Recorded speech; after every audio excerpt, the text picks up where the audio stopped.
करण्यासाठी आलेलो आहे। तर इथलं काही गोष्टी इथं सोबत घेऊन जायचं आहे। सगळ्यात महत्वाचं इथलं शिस्त, इथली स्वच्छता आणि मंदिराचं बांधकाम। सांगा महाराष्ट्रात आपण जेव्हा नारळ अगरबत्ती पुढे दिसते का?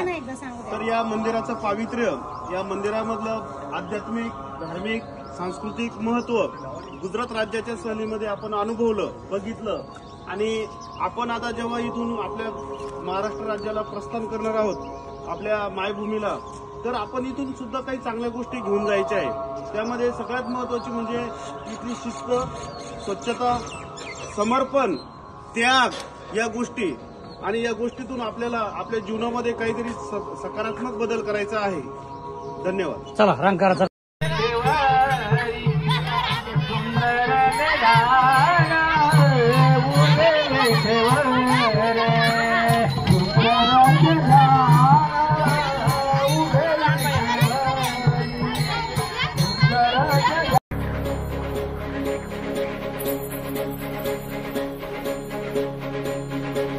एकजुटीने पेटल राने तुफान आलया, काळ्या भुईच्या भेटीला हे आभाळ आलया।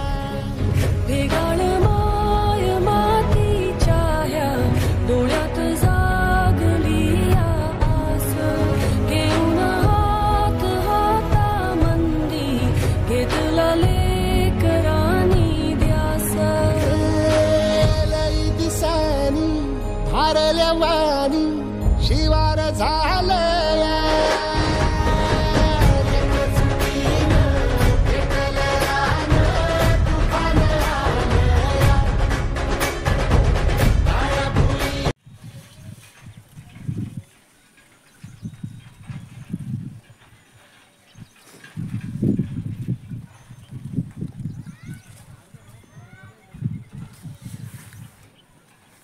या बोळक्यामध्ये चिमणी पाणी पिऊन गेलेली आहे। तेव्हा व्हिडिओ घ्यायचा होता पण पप्पा घरी नव्हते।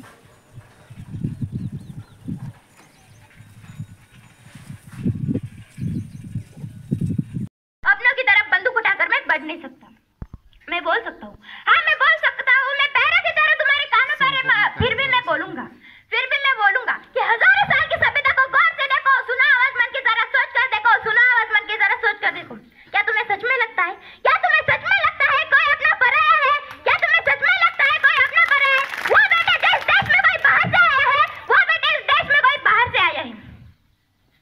तुम्हें अगर इश्क है इससे तो दिल से अपनाओ, तुम्हें अगर इश्क है इससे तो दिल से अपनाओ। पूछे अगर कोई तो हिंदुस्तान बताओ, पूछे अगर कोई तो हिंदुस्तान बताओ।